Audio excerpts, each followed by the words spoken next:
नमस्कार दर्शक बंधु, आपण मानक मो चैनल को स्वागत।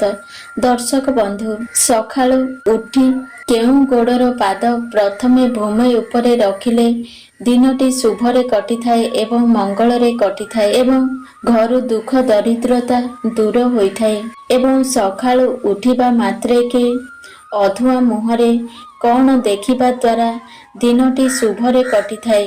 तेबे दर्शक बंधु आसंतु जानिबा एही विषय ता पूर्वरु आपण मानकु अनुरोध भिडियोटी को शेष पर्यंत देखंतु एवं आम चैनल को सब्सक्राइब करंतु एवं कमेंट सेक्शन रे जय मां लक्ष्मी निश्चय लिखंतु। दर्शक बंधु, सकाळु उठिबा मात्रे के अधुआ मुहरे कौन देखिबा द्वारा दिनटी शुभरे कटिथाए मंगलरे कटिथाए। सकाळु केउ जिनिस को छुई देबा द्वारा परिवार रु दरिद्रता आसी नथाए। सकाळु सकाळु कौन करिबा उचित आउ कौन करिबा अनुचित एही भिडियो रे कुहा जायछि। दर्शक बंधु, सकाळु उठिबा ठारू राति रे सोइबा पर्यंत शास्त्र रे अनेक कथा वर्णना करा जायछि। एहाकु मानिबा द्वारा मंगलमय होइथाए। दर्शक बंधु, ब्रह्म मुहूर्त रे उठिबा द्वारा शरीर सुस्थ रहिथाए ओ आयु रे वृद्धि मध्य होइथाए। राति रे शीघ्र सोइबा उचित आउ सकाळु शीघ्र उठिबा उचित। प्रतिदिन ब्रह्म मुहूर्त रे निद्रा भंग हेले बहुत भल होइथाए। जदि आपण माने सकाळु उठी सज्जारे बसी एही चारोटी भगवानकर नाम जदि उच्चारण करंती ताहले बहुत भल होइथाए। सेही चारि जनकर नाम हेला गणेश, माँ दुर्गा, लक्ष्मी नारायण एवं शिव। एही चारि जनकर नाम जदि ब्रह्म मुहूर्त रे धरंती ताहले आपणकर दिनटी शुभरे कटिथाए। प्रत्येक दिन ब्रह्म मुहूर्त रे उठिबा उचित। राति 3टारू सूर्य उदय हेबार 45 मिनिट रे जेउ समय थाए ताकू ब्रह्म मुहूर्त बोली कुहा जाए। जदि ब्रह्म मुहूर्त रे एही चारि जनकर मंत्र जप करंती ताहले आहुरी बहुत भल होइथाए। परिवार रे सुख समृद्धि बनी रहिथाए। सकाळु सकाळु जेते शीघ्र उठिबे आपणक पई सेते भल होइथाए। दिन रे डेरी रे उठिबा द्वारा आपणकर कार्य करि परिबे नाही।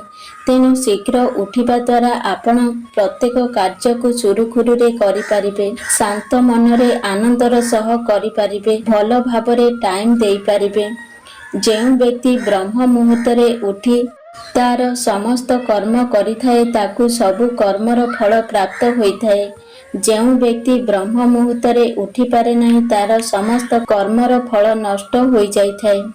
ताहले आमे सकाळु सकाळु उठिबा मात्रे के कौन कौन देखिले दिनटी शुभरे कटिथाए एवं सकाळु केउ केउ वस्तु को छुईबा द्वारा दिनटी भलरे कटिथाए। घरे धनर वर्षा होइथाए।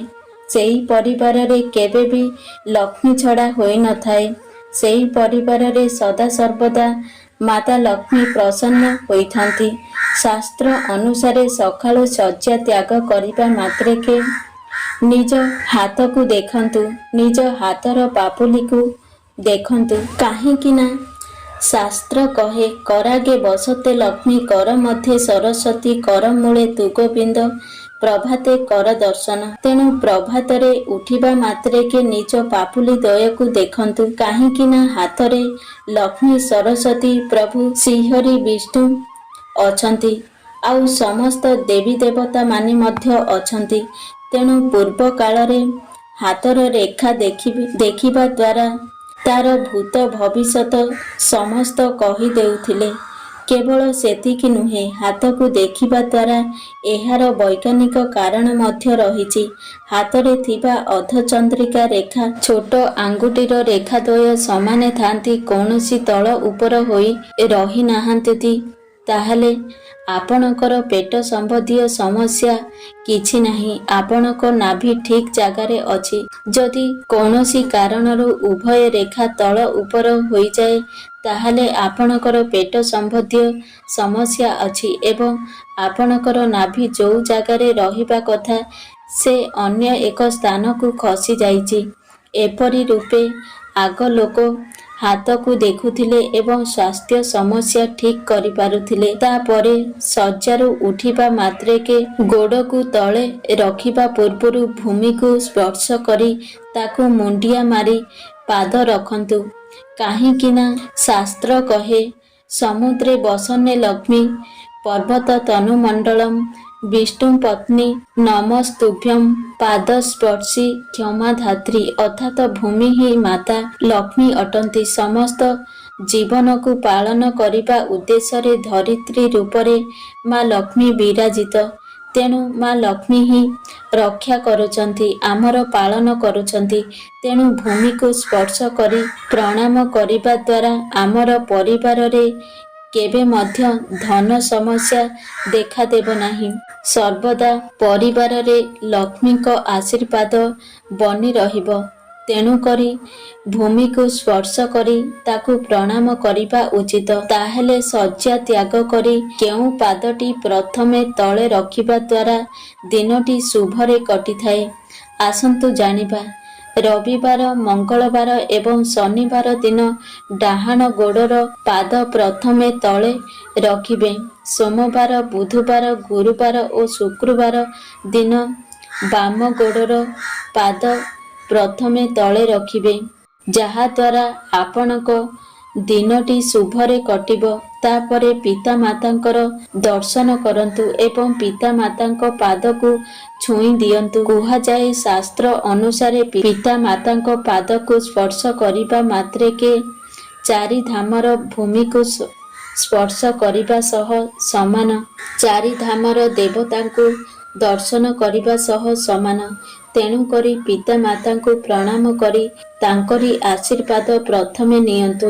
ବାପା ମାଙ୍କୁ ଦର୍ଶନ କରନ୍ତୁ, ବାପା ମାଙ୍କୁ ପ୍ରଣାମ କରନ୍ତୁ। ଦେଖିବେ ଦିନଟି ଶୁଭରେ କଟିବ। ତେବେ ସକାଳୁ ଉଠିବା ପରେ କେଉଁ ସବୁ ଜିନିଷ ଦେଖିବା ଦ୍ୱାରା ଆମ ପାଇଁ ଶୁଭ ହୋଇଥାଏ, ମଙ୍ଗଳ ହୋଇଥାଏ? ପ୍ରଥମେ ହାତର ପାପୁଲି, ତାପରେ ବାପା ମା, ତାପରେ ସୁନା, ଚନ୍ଦନ, ଶଙ୍ଖ, ଗାଈ, ଦର୍ପଣ, ଗୋରୁ, ବ୍ରାହ୍ମଣ, କଦଳୀ ଗଛ, ପିପଳ ବୃକ୍ଷ, ସୂର୍ଯ୍ୟଦେବଙ୍କୁ ଦର୍ଶନ କରନ୍ତୁ। ଏହି ସବୁ ସକାଳୁ ଉଠି ଯଦି ଦର୍ଶନ କରନ୍ତି, ନିଶ୍ଚିତ ଭାବରେ ଆପଣଙ୍କର ଦିନଟି ଶୁଭରେ କଟିବ। ସକାଳୁ ଉଠିବା ମାତ୍ରକେ କେଉଁ କେଉଁ ସବୁ ଜିନିଷ ଛୁଇଁ ଦେବା ଦ୍ୱାରା ସବୁ କିଛି ଶୁଭ ହୋଇଥାଏ? ପ୍ରଥମେ ଭୂମିକୁ ସ୍ପର୍ଶ କରିବା, ବାପା ମାଙ୍କୁ ସ୍ପର୍ଶ କରିବେ। ତାପରେ ବରଗଛ ଏବଂ ପିପଳ ଗଛର ତଳେ ଥିବା ମାଟିକୁ ସ୍ପର୍ଶ କରିବେ। ଦେଖିବେ ଆପଣଙ୍କ ପରିବାରରେ କେବେ ବି ଅର୍ଥଗତ ସମସ୍ୟା ଆସିବ ନାହିଁ।